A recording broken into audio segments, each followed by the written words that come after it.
मैं आपको factorisation chapter के बारे में बताऊंगा। क्लास 8 का ये चैप्टर है, काफी ध्यान से इस चैप्टर को पढ़ना है, ठीक है। इसमें ये वीडियो आपके एग्जाम के लिए काफी हेल्पफुल रहने वाली है और आपको काफी इंटरेस्टिंग चैप्टर है। आप इस वीडियो को थोड़ा ध्यान से देखना और स्टार्टिंग से हर एक कॉन्सेप्ट को समझना, तभी आप इसके क्वेश्चन एग्जाम में लगा पाएंगे। ये कोई ऐसा चैप्टर नहीं है कि आप एकदम से, जैसे हम कोई भी चैप्टर सोचते हैं ना कि इसका फॉर्मूला हमको आ गया और हम इस चैप्टर के आंसर्स लगा लेंगे, पर यहाँ पर ऐसा कुछ नहीं है। यहाँ पर आपको सारे के सारे आंसर्स को बड़े ध्यान से समझना पड़ता है। मतलब हर एक क्वेश्चन को आपको बड़े ध्यान से समझना है, उसी के बाद आप अपने आंसर्स लगा पाएंगे बच्चों। तो आइए स्टार्ट करते हैं फैक्टराइजेशन का कुछ बेसिक कॉन्सेप्ट। जैसे कि आपको एक्सरसाइज 12.1 में भी बता रखा है कि ये 12.1 है, इसमें आपको कॉमन फैक्टर्स निकालने हैं। क्या निकालने हैं? Common factors. तो आपको इसमें फर्स्ट क्वेश्चन दे रखा है कि भाई आप 12x 36 के कॉमन फैक्टर निकालिए। तो भाई आप सभी बच्चे जो है 12 का और 36 का एलसीएम तो लेना जानते हैं ना। एलसीएम तो लेना आपको सभी को आता है। तो जैसे कि सपोज करो ये 12 है, इसका एलसीएम आपको लेना है 2 6 जा और ये 2 3 जा और 3 1 जा। एलसीएम आपको सिंपली वे में आता है। इसी तरीके से बच्चों आपको 36 का एलसीएम लेना है। यहाँ पे लिया, फिर इसको 2 9 जा करा, फिर यहाँ से 3 3 जा करा, फिर यहाँ पे 3 1 जा करा। एलसीएम लेना अगर आता है ना तो 50% आपका काम हो चुका है यहाँ पे। तो 12x ऐसे लिखिएगा। 12x किसके टेबल में आता है? मतलब ये यहाँ पे इसके जो प्राइम फैक्टर बने 2 × 2 × 3 और इसके साथ कितना लगा हुआ है? यहाँ पे x लगा हुआ है, तो x इसके साथ यहाँ पर ऐसे लिख देंगे। बात समझ में आती है? उसके बाद हमारे पास कितना आता है? 36 के फैक्टर कौन कौन से बने? ये सब बने। तो भाई 2 2 मतलब 2 2 2 टाइम्स आया, 3 3 2 टाइम्स आया। अब यहाँ से हम क्या करने वाले हैं? इसमें से कॉमन निकालेंगे। हमें क्या निकालना है? कॉमन फैक्टर निकालना है। तो कॉमन फैक्टर कैसे निकलेंगे भाई? एक तो कॉमन ये हो गया, एक कॉमन यहाँ पर ये वाला हो गया, एक कॉमन ये वाला हो गया। ये इसमें कॉमन नहीं है क्योंकि ऊपर की तरफ x है, नीचे की तरफ 3 है। तो आप मेरे प्यारे बच्चों यहाँ पर लिखेंगे कॉमन फैक्टर। तो कॉमन फैक्टर जैसे 2 2 एक बार आया तो एक बार, 2 2 एक बार लिखेंगे और 3। तो 2 2 जा 4, 4 3 जा 12। तो 12 इसका कॉमन फैक्टर आ जाएगा। बात सबको समझ में आ गई होगी होपफुली।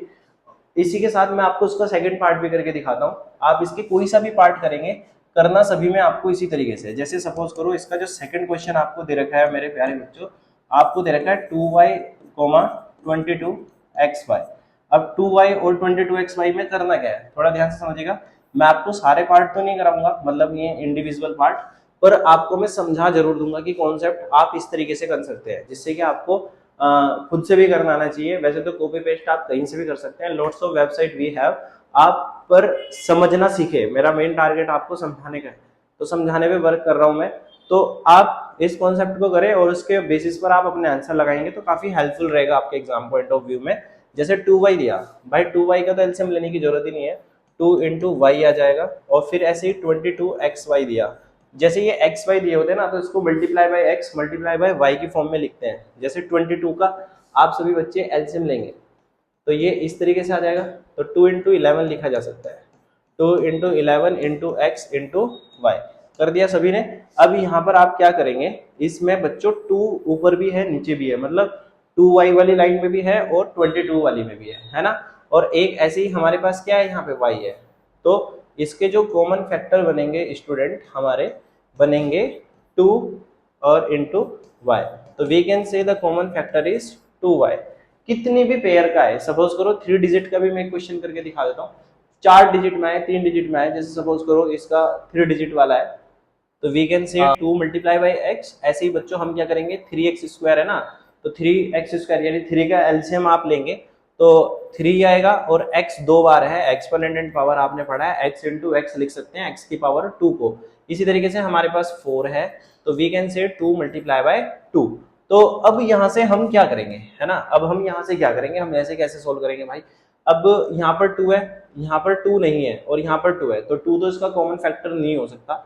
यहाँ पर x है, यहाँ पर x है, यहाँ पर भी, यहाँ पर x नहीं है। तो मतलब तीनों की तीनों लाइन में कुछ भी कॉमन नहीं है, कुछ भी कॉमन नहीं है जो तीनों में आ रहा हो। जैसे 2 अगर यहाँ पे होता, यहाँ पे भी होता, यहाँ पे भी होता, तो मैं बोलता कि 2 कॉमन है, पर यहाँ पे कुछ भी कॉमन है, तो इसका नो कॉमन फैक्टर भी है। तो जब ऐसी कंडीशन बनती है तो आप सभी बच्चे जानते हैं कि इसके साथ भी 1 है, इसके साथ भी 1 है और इसके साथ भी 1 है। 1 सबके साथ होता है, एलसीएम का रूल है, 1 तो आएगा ही, 1 1 जा 1। तो वी कैन से जो इसका कॉमन फैक्टर निकलेगा, तो आप यहाँ पे लिखेंगे कि भाई कॉमन फैक्टर जो आएंगे हमारे पास यहाँ पे 1 के इक्वल आ जाएगा। कॉमन फैक्टर कितना आ जाएगा मेरे प्यारे बच्चों, 1 आ जाएगा। इस तरीके से आप फैक्टराइजेशन के कॉमन फैक्टर कर सकते हैं। 4 डिजिट में भी अगर आएगा ना, 4 डिजिट में, तो घबराना नहीं है। जैसे इसका सपोज करो ये वाले क्वेश्चन आपको दे रखे हैं, जैसे यहाँ पे क्वेश्चन कोई सा भी दे रखा है, इनमें से आप कोई सा भी कर सकते हैं। मैं आपको ये वाला भी करके दिखा देता हूँ जिससे कि आपको डाउट ही ना रहे कुछ भी। तो 8 क्वेश्चन हमारे पास है। तो 8 क्वेश्चन में बच्चों मैंने बताया 3x² y क्यूब, और यहाँ पे 10x³ y स्क्वायर, ऐसे ही 6x² y² z। अब इसके फैक्टर बनाओ, ठीक है। इसके हमें क्या बनाने हैं, फैक्टर बनाने हैं। हम ये वाला क्वेश्चन कर रहे हैं मेरे प्यारे बच्चों, है ना, इसको हम सोल्व करने की कोशिश करते हैं। तो इसमें 3 × x × x × y 3 बार है तो y को 3 बार मल्टीप्लाई करके लिखिएगा। इसका 10 का एलसीएम लोगे तो 2 × 5 आएगा, x × x × y 3 बार है तो 3 बार x लिखेगा, यहाँ पर x × x और y × y कर लेंगे इस तरीके से। ऐसे ही हमारे पास कितना आएगा, 2 × 3 6 हो जाएगा, और x × x y 2 बार है बच्चों, y × z। अब इसमें हमें कॉमन निकालना है। सबसे पहला काम कॉमन क्या है, ऊपर 3 है ना, इस लाइन में कोई 3 नहीं है, इसमें 3 है, तो 3 तो इसमें से नहीं निकलेगा। यहाँ पर x है, यहाँ पर x है, यहाँ पर x है, तो इस लाइन को ऐसे पकड़ के ऐसे खींच देंगे। तो एक तो कॉमन फैक्टर यहाँ पे लिख देता हूँ मैं, थोड़ा ध्यान से समझना भाई, हल्का सा कंजस्टेड हो रहा होगा, लग रहा होगा आपको, पर कोई इतना बड़ा कंजस्टेड भी नहीं है कि आप परेशान रहोगे। तो 3 पेयर का एक सिंगल पेयर लिखेंगे, x कॉमन आगे, यहाँ पे भी x है, यहाँ पे भी x है, यहाँ पे भी x है, एक और x निकल जाएगा, मतलब x के 2 पेयर निकल रहे हैं, तो x × x लिखेंगे, ठीक है, मल्टीप्लाई करते हुए चलेंगे। इसके बाद हमारे पास यहाँ पे y है, यहाँ पे y है, यहाँ पे y है, तो तीनों में y है, तो बच्चों एक y का पेयर भी निकल रहा है, तो मल्टीप्लाई बाय y। यहाँ पे y है, यहाँ पे y है, यहाँ पे z है, नहीं, यहाँ पे y है, यहाँ पे y है, ये भी y है, ये भी y है, और ये भी y है, तीनों में y है, तो एक y और आ जाएगा, ठीक है। और तो कुछ नहीं है इसमें कॉमन हमारे पास, जैसे भाई यहाँ पे बच रखा है, यहाँ पे कुछ नहीं बचा हमारे पास y, मतलब तीनों में कॉमन नहीं है कोई सा भी और, तो हम बोलेंगे कि x × x तो बेसिकली x², y × y तो y²। तो इसका जो कॉमन फैक्टर निकलेगा x² y² के बराबर निकलेगा। बात समझ में आई, x² y² के इक्वल इसका क्या निकलेगा, कॉमन फैक्टर निकलेगा। होपफुली आपको ये क्वेश्चन समझ में आ गए होंगे, है ना। इस तरीके से आप इसके कोई सा भी पार्ट लगा सकते हैं। जो पार्ट लेफ्ट है आप ये ट्राई कर सकते हैं, जैसे इसका आंसर है तो माइनस में ही लगाना, आंसर इसका माइनस में ही आएगा, घबराना मत। और बाकी प्रोसीजर सेम है, ठीक है, इसमें भी सेम ऐसे ही करना है, एलसीएम लेके इसको सोल्व कीजिएगा, ठीक है। कोई डाउट होता है तो आप मुझसे कमेंट करके भी पूछ सकते हैं कि भाई ये वाला क्वेश्चन कैसे होगा, है ना। बाकी हमारे कॉन्टेक्ट नंबर जो है उस पर भी आप हमसे पूछ सकते हैं। मैंने प्रीवियस वीडियो में भी कॉन्टेक्ट नंबर स्टार्टिंग में डाल रखा है, वहां से भी आप पूछ सकते हैं व्हाट्सएप के थ्रू, ठीक है, अगर आपकी कोई प्रॉब्लम रहती है। इसके बाद सेकंड क्वेश्चन जो आपको दे रखा है मेरे प्यारे बच्चों, इसमें फैक्टराइजेशन के नाम दिया गया है, ठीक है। क्या दिया गया है, फैक्टराइजेशन। फैक्टराइजेशन मतलब HCF निकालना है। सबसे पहले मैं आपको बता देता हूँ, जैसे 7x - के 42 क्वेश्चन दिया। अब 7 का और 42 का आप एलसीएम लीजिए डिवीजन मेथड से। डिवीजन मेथड आता है, जैसे 7 × 6 = 42 होते हैं, तो आप इसमें ये आएगा। फिर अगर कुछ और होता तो फिर हम ऐसे करते नहीं करते, ये वाला मेथड डिवीजन मेथड होता है। पर रिमाइंडर मेरे पास 0 आ गया तो हम इसको यहीं पर ही छोड़ देंगे, नहीं छोड़ देंगे। अब जो इधर वाली वैल्यू होती है इसको क्या बोलते हैं, ये इसका HCF आ गया, ये इसका हाईएस्ट कॉमन फैक्टर है। बात समझ में आई। तो हम क्या करेंगे, हाईएस्ट कॉमन फैक्टर जो भी हमारे पास होगा, हाईएस्ट कॉमन फैक्टर जो भी हमारे पास होगा उसे हम बाहर लिख लेंगे। जैसे हमारा HCF कितना आया, 7, थोड़ा ध्यान से समझना, 7 मैंने बाहर लिखा, अंदर मेरे पास कितना है, 7x - के 42 आया ना, 7x - के 42 होता है। अब जो बाहर है इसी वाले नंबर से इसको क्या कर देंगे, डिवाइड कर देंगे। जो भी हमारा HCF होगा अंदर वाले नंबर को, जितने भी नंबर होंगे उस नंबर से यानी HCF से डिवाइड कर देंगे, ठीक है। 7 से 7 रिड्यूस हो जाएगा, 7 × 6 = 42 होता है। तो ब्रैकेट में कितना बचा, 7 ब्रैकेट, ये तो रिड्यूस हो गया, तो यहाँ पे कितना बचेगा, x - के 6 बचेगा। तो यानी इसका फैक्टराइजेशन हो गया है। अगर आपको ये भी समझ में नहीं आया, बाय द वे कुछ प्रॉब्लम अगर आपको आ रही है कि यार ये क्या हो गया, ये तो बहुत भयंकर जैसा हो गया कुछ, है ना, घबराना नहीं है, दूसरे क्वेश्चन के पास चलते हैं। रीअटेम्प्ट पे रीअटेम्प्ट करेंगे, जब तक समझ में नहीं आएगा तब तक समझाएंगे तुम्हें। दूसरे वाले क्वेश्चन में आपको बोला गया है 6p माइनस के 12q, ठीक है, 6p माइनस के 12q, 6 का और 12 का फिर से आप एचसीएफ लीजिए, ऐसे एचसीएफ लेंगे, 6 2 जा 12 हो जाएगा। भाई ये तो बहुत आसान एचसीएफ आ रहा है, 6 इसका एचसीएफ आ गया। अब भाई मैंने 6 को बाहर लिखा, अंदर की वैल्यू को मैंने सेम लिखा, माइनस के 12q लिखा, जो बाहर एचसीएफ है इससे हमने क्या करा, दोनों नंबर को डिवाइड कर दिया, 6 से 6 रिड्यूस हो गया, 6 से 2 बार रिड्यूस हो गया, तो कितना बचा, 6 ब्रैकेट में p माइनस के 2 बचेगा, बचेगा नहीं बचेगा, तो सेकंड वाले क्वेश्चन का एचसीएफ ये आ गया। भाई बताओ समझ में आया नहीं आया, कोई बात नहीं, अगर अभी भी आपकी समझ में नहीं आया, ठीक है, ये तो बहुत छोटे छोटे क्वेश्चन है, तीसरा भी आप कर लोगे, ठीक है, फोर्थ वाला भी हो जाएगा। फिफ्थ वाला की बात करते हैं, चलो फिफ्थ वाला क्वेश्चन समझाते हैं। भाई ये और ये तो 2 डिजिट में है, ठीक है, आंसर जहां पे माइनस है वहां माइनस का यूज करेंगे। चलो कभी तुम बोलोगे यार माइनस वाला क्यों नहीं बता रहे, ऐसा तो नहीं है भाई, कुछ गड़बड़ है माइनस में, तो माइनस वाला भी सीख के जाओ। ये 20z² है, कितना, 20z² है। अब बच्चे एक बात बताओ, 16 का और 20 का जब आप एचसीएफ लोगे, भाई मैं एचसीएफ बार बार तो लेके नहीं दिखाऊंगा तुम्हें, 16 का और 20 का एचसीएफ जो आएगा वो 4 आएगा, ठीक है, पर फिर भी कभी बोलो कि आसान आसान करके, ऐसा नहीं है भाई, इसमें से 4 माइनस करा, यहाँ पे 16 आया, 4 4 जा कितना आया, 16 आया, ऐसे करते हैं ना, तो ये क्या आ गया, इसका एचसीएफ आ गया, एचसीएफ तो समझते हो। अब भाई 4 इसका एचसीएफ आया, माइनस के 16z प्लस के 20z² लिखा, बाहर 4 है, यहाँ पर भी 4 लिखा, यहाँ पर भी 4 लिखा, 4 से 4 रिड्यूस हो गया, 4 से 5 रिड्यूस हो गया, तो 4 बाहर लिखेंगे, 4z माइनस के प्लस के 5z²। अब ये हमारे पास क्वेश्चन बन गया, ठीक है। अब यहाँ पर भाई, यहाँ पर क्या है, z है, यहाँ पर z² है, थोड़ा सा कॉन्सेप्ट समझना। अब z का और z² का जब आप कॉमन फैक्टर करेंगे, z का और z² का, तो z इंटू 1 और z² का z इंटू z, तो एक कॉमन आ रहा है, इसका कॉमन फैक्टर कितना, z, तो 4, इन पूरे में से कितना कॉमन ले लेंगे, z कॉमन ले लेंगे, तो अंदर कितना बचा, 4z प्लस के 5z²।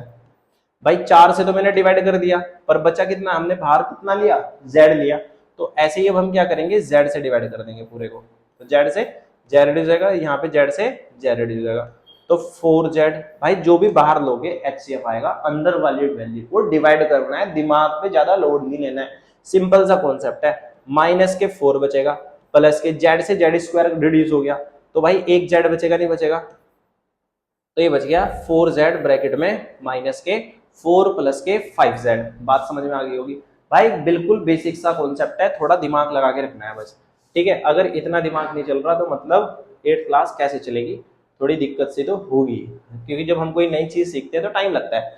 इसको थोड़ा शॉर्ट वे में भी करते हैं, कुछ टीचर्स आपको इसको डायरेक्टली करा देंगे, डायरेक्टली मतलब ऐसे करा देंगे, भाई वो भी सही होता है, कभी बोलो ये क्या करा दिया हमें, है ना। जैसे सपोज करो ये वाला 6th वाला क्वेश्चन है, 6th वाले क्वेश्चन को मैं ऐसे करके दिखाता हूँ, 5x² प्लस के y, वो भी कॉन्सेप्ट सही होता है, ठीक है, वो थोड़ा जब हम सीख जाते हैं उन बच्चों के लिए होता है, जब मतलब सीख जाते हैं, तुम जब सीख जाओगे तुम खुद पे खुद करने लगोगे। जैसे इसमें से ना 5 का और 15 का, 5 का और 15 का हमने एलसीएम लिया, तो हमें पता है कि 5 इसका एलसीएम आएगा, कितना आएगा, 5, x² और x का x एचसीएफ आएगा, सॉरी एचसीएफ, y का और y² का y एचसीएफ आएगा, आ गया। अब ये अंदर जो भी लिखा हुआ है यहाँ पे 5x² माइनस के 15x y², अब ये जो भी ब्रैकेट में लिखा हुआ है, जो भी हमारा एचसीएफ आया, इसको हमने क्या कर दिया 5xy, और इसको भी 5xy से डिवाइड कर दिया, 5 से 5 कट गया, x से x रिड्यूस हो गया, y से y चला गया, 5 से 3 बार कट गया, x से x कट गया, y से y एक बार रिड्यूस हो गया। अब अंदर कितना बचा 5xy, 5 से 5 एक x² था तो x बचेगा, यहाँ पे 3 और 1 क्या बचेगा 3y बचेगा। बात समझ में आएंगे, तो 5xy ब्रैकेट में x माइनस के 3y इसका आंसर आ जाएगा। बात सबको समझ में आ रही होगी। तो बच्चों आपको क्या करना है, इसी तरीके से आपको ये सारे के सारे क्वेश्चन लगाने हैं। जैसे इसमें 10th क्वेश्चन भी करके दिखा देता हूँ मैं आपको for your kind information. 10th question, तो 10th क्वेश्चन में आपको क्या बोल रखा है कि जैसे ax² y प्लस के bxy² प्लस के cxyz आपको दिया, ठीक है।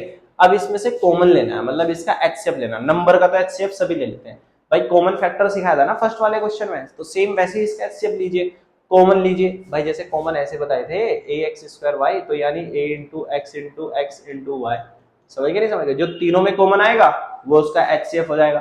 कर लोगे वो वाला काम? तो जैसे कि मैं आपको बताता हूँ, इसमें से a यहाँ पर है, a कहीं पर नहीं है, ठीक है, x² यहाँ पर है, यहाँ पर x है, यहाँ पर x है, तो सबसे छोटा क्या है x, तो x कॉमन आ गया। y यहाँ पे है, y² यहाँ पे, y यहाँ पे, सबसे छोटा क्या है y, और तो इसमें कुछ कॉमन नहीं बन रहा, तो x y इसका कॉमन फैक्टर आ गया है, ठीक है। अंदर कितनी वैल्यू बची हुई है, ax² bxy² प्लस के cxyz, ठीक है, अपोन में xy, इसके अपोन में xy, इसके अपोन में xy, एक x से एक x, y से y, तो अंदर कितना बचा xy, भाई x x कट गया, ये तो बचेगा x² था ना, एक x रिड्यूस हो जाएगा, तो यानी x बचेगा, y तो पूरा चला गया। अब इससे एक x रिड्यूस हो गया, y से एक y रिड्यूस हो गया, तो कितना बचेगा b y, एक x से एक x रिड्यूस होगा, y से y रिड्यूस होगा, तो कितना बचेगा c z। तो we can say the final answer will be this. तो इस तरीके से आप इसका सेकंड पार्ट भी बड़े में क्या कहता है बच्चों। तो थर्ड क्वेश्चन को थोड़ा ध्यान से समझेंगे। जैसे पहला क्वेश्चन आपको दे रखा है x² प्लस के xy प्लस के 8x प्लस के 8y। अब इसमें चार पेयर आ गए भाई, चार डिजिट के पेयर आ गए, तो आपको इसमें क्या करना होता है, थोड़ा सा ध्यान से समझना। इसमें दो दो के पेयर बनाते हैं, मतलब दो दो डिजिट के पेयर बनाएंगे। इन दोनों में से कॉमन कितना आएगा, इन दोनों में से कॉमन की अगर मैं बात करूं, यानी एचसीएफ लेंगे तो कितना आएगा भाई, इन दोनों में से जब मैंने एचसीएफ लिया तो अंदर कितना बचेगा x और प्लस के y बचेगा, क्योंकि जब इसको x से इसको डिवाइड करेंगे तो x बचेगा, x से y को डिवाइड xy को डिवाइड करेंगे तो y बचेगा, रिड्यूस हो जाएगा मतलब बेसिकली। इसके बाद इन दोनों में से कितना कॉमन आएगा, हमारे पास 8 कॉमन आएगा, क्योंकि भाई 8 यहाँ पर भी है, 8 यहाँ पर भी है, तो अंदर कितना बचेगा x प्लस के y बचेगा। ऐसे इस तरीके से मैं आपको इससे पिछले वाला पार्ट बताने की कोशिश कर रहा था, पर वो आपके लिए समझना था, इसलिए मैंने आपको डिवाइड करना सिखाया था इंडिविजुअल, जिससे कि सभी बच्चे सीख पाए। अब मेरे को कैसे पता लगेगा कि भाई मैं सही कर रहा हूँ गलत कर रहा हूँ, अगर ये दोनों ब्रैकेट अगर सेम आ रहे हैं तो it means you are right, कोई गलत नहीं है। अगर आपका ये वाला कॉन्सेप्ट बिल्कुल सेम आ रहा है, ये दो ब्रैकेट सेम आ रहे हैं साइन के साथ, मतलब प्लस है तो प्लस, तो मैं क्या करूंगा, इस पूरे में से x प्लस वाई और इधर से x प्लस वाई कॉमन ले लूंगा पूरे में से। भाई पूरे में से भी तो कॉमन आ जाएगा, x प्लस वाई बाहर चला गया तो अंदर कितना बचेगा x, यहाँ पे क्या बचा प्लस, इसका x प्लस वाई कहाँ गया बाहर आ गया, अंदर कितना बचा 8। तो we can say x plus Y और x plus 8 is the final answer. Suppose करो ये भी समझ नहीं आया, बात मान लेते हैं आपकी। दूसरा क्वेश्चन है 15xy माइनस के 6x प्लस के 5y। जब एक बार आप समझ जाओगे ना फिर आपको कोई प्रॉब्लम नहीं आएगी, ठीक है। अब यहाँ पर आप क्या करो, इन दोनों में से कॉमन लो, भाई क्या आएगा 3 आएगा कॉमन, ठीक है, x कॉमन आएगा, 3x कॉमन आएगा, यानी इस इन दोनों के पेयर के एचसीएफ जब आप लोगे कॉमन फैक्टर बनाएंगे तो अंदर कितना बचेगा 5y माइनस के 2। अब भाई 5y माइनस के 2 तो यहाँ पे ऑलरेडी है, तो इन दोनों का जब आप एचसीएफ लोगे तो इसका एचसीएफ 1 आएगा, कितना आएगा 1, तो 5y माइनस के 2 रहेगा, क्योंकि 1 से जब आप इसको डिवाइड करोगे तो सेम वैल्यू रहेगी, भाई रहेगी नहीं रहेगी। अब पूरे में से कितना कॉमन ले लेंगे हम, यहाँ से x 5y minus 2 5y minus 2, तो वी कैन से 5y माइनस 2, और कॉमन जब हम ले लेंगे तो कितना बचेगा इधर 3x प्लस के 1। बात सबको समझ में आ रही है नहीं आ रही है भाई? इस तरीके से आप इसके इस शुरू के दो पार्ट लगा सकते हो।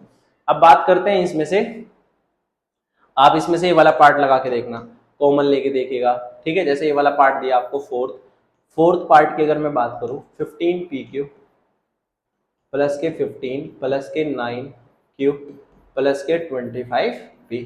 अब इन दोनों में से कितना कॉमन आएगा 5 कॉमन आएगा, 5 कॉमन आ जाएगा नहीं आ जाएगा, तो 5 3 जा 15 p³ प्लस के ये कितना आ जाएगा 3, भाई ऐसे तो करेंगे। और अब यहाँ पर हमारे पास कितना है, इन दोनों को जब हम सोल्व करेंगे भाई, अब यहाँ पर जब हम लेंगे तो इसमें से तो कुछ भी कॉमन नहीं आएगा, सपोज करो 1 आएगा, 1 इसका एचसीएफ आएगा। अब भाई एक बात बताना, ये मैं इसलिए करके दिखा रहा हूँ क्योंकि ये इस तरीके से जब आप करोगे कभी कभी गलत भी हो जाता है, मतलब मेरे ब्रैकेट दोनों के दोनों क्या आ रहे हैं गलत आ रहे हैं नहीं आ रहे, तो ये वाला मेथड मेरा रोंग हो जाएगा, क्या हो जाएगा रोंग हो जाएगा। अब इसको सही कैसे करना है, मतलब हम गलत करके भी, मैं बता रहा हूँ ना कि हमें पता रहता है कि हम सही कर रहे हैं गलत कर रहे हैं, हमें पता कैसे लगेगा कि ये दो ब्रैकेट क्या आने चाहिए, सेम आने चाहिए, आने चाहिए नहीं आने चाहिए। अब हम क्या करेंगे बच्चों, ये वाला मेथड तो गलत हो गया, अब हम क्या करेंगे इसमें रीअरेंजिंग करते हैं। क्या करते हैं, रीअरेंजिंग। अभी देखना रीअरेंजिंग कैसे, मतलब जैसे क्वेश्चन आपको दिया 15 PQ के साथ आप ले गए सपोज करो 15 PQ के साथ आप ले गए सपोज करो 25P, कितना ले गए 25P, ध्यान से समझना 25P बचा कितना 15 प्लस के 9Q, कितना बचा 15 प्लस के 9Q। भाई क्वेश्चन सेम है, बस मैंने इसका क्या करा, रीअरेंज कर दिया डाटा, रीअरेंज मतलब इधर उधर कर दिया जिससे कि मेरे कॉमन फैक्टर सेम आ जाए। अब जब मैं इसको सोल्व करूंगा, यहाँ से इन दोनों में से कॉमन लूंगा तो मेरा आएगा 5P कॉमन आएगा, तो अंदर कितना बचेगा 3Q बचेगा, और यहाँ पे 5 5 जा 25 बचेगा।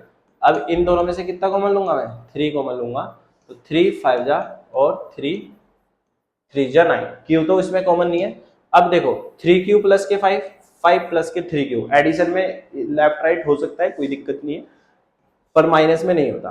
तो इसमें से जो कॉमन आएगा हमारा 3Q प्लस के 5 कॉमन आएगा, और अंदर कितना बचेगा 5P प्लस के 3। बात समझ में आ गई नहीं आ गई? इस तरीके से आप इसको पूरा का पूरा सोल्व कर सकते हैं। देखो कितना सिंपल क्वेश्चन है, बस आपको करना आना चाहिए, एक बार कॉन्सेप्ट आपके समझ में आ गया ना, आपकी बल्ले बल्ले है भाई, अगर नहीं आएगा तो फिर गड़बड़ है। ऐसे ही आप इसका 5th क्वेश्चन भी देख, इसमें Z-7, तो हमने क्या करा, इसमें रीअरेंजिंग कर लिया। क्या कर लिया, रीअरेंजिंग कर लिया, जैसे कि हमने प्रीवियस क्वेश्चन में करा। अब इसमें क्या करा, जब हमने Z को इसके साथ लिखा और इन दोनों को एक साथ लिखा, पर साइन का ध्यान रखना है, साइन चेंज नहीं करना बिल्कुल भी। इन दोनों में से कितना कॉमन आ जाएगा, Z कॉमन आ जाएगा, तो अंदर कितना बचेगा 1 माइनस के XY बचेगा, क्योंकि Z तो बाहर चला गया। अब यहाँ से इन दोनों में से कितना कॉमन आएगा, 7 कॉमन आएगा। 7 जब कॉमन आएगा तो अंदर कितना बचेगा, 7 से 7 को डिवाइड करेंगे 1, और माइनस प्लस क्या हो जाएगा, माइनस 7 से 7 को डिवाइड करेंगे तो कितना आएगा XY। तो देखो दोनों ब्रैकेट सेम आ रहे हैं नहीं आ रहे, 1 माइनस के XY 1 माइनस के XY आ रहे नहीं आ रहा है। तो बच्चों हम क्या करेंगे, इसको कॉमन ले लेंगे, 1 माइनस के XY और Z माइनस के 7, इसका आंसर आ जाएगा फाइनल। इस तरीके से आप इसकी पहली एक्सरसाइज को कर सकते हैं। नेक्स्ट वीडियो में हम मिलेंगे इसकी सेकंड एक्सरसाइज के साथ। जब तक अगर आपको कोई भी डाउट आता है तो आप मुझसे कमेंट करके जरूर पूछें, ठीक है। अगर आपको वीडियो अच्छी लगी हो तो बेल आइकन को प्रेस करना बिल्कुल ना पूछे। Don't forget to hit the like option and share this video maximum, जिससे कि सभी बच्चे जो और बच्चे हैं वो भी इस वीडियो को आसानी से पढ़ पाए और फैक्टराइजेशन चैप्टर को बहुत आसान बना पाए। तो मिलते हैं आपसे नेक्स्ट वीडियो में। एक्सरसाइज 14.2 यानी इसका जो सेकंड एक्सरसाइज है 12.2, जो भी ये चैप्टर है यहाँ से हम बता देते हैं 12.2 पे मिलेंगे। 12.1 हमने कर लिया तो 12.2 पर हम मिलेंगे। तो thank you for watching, have a nice day.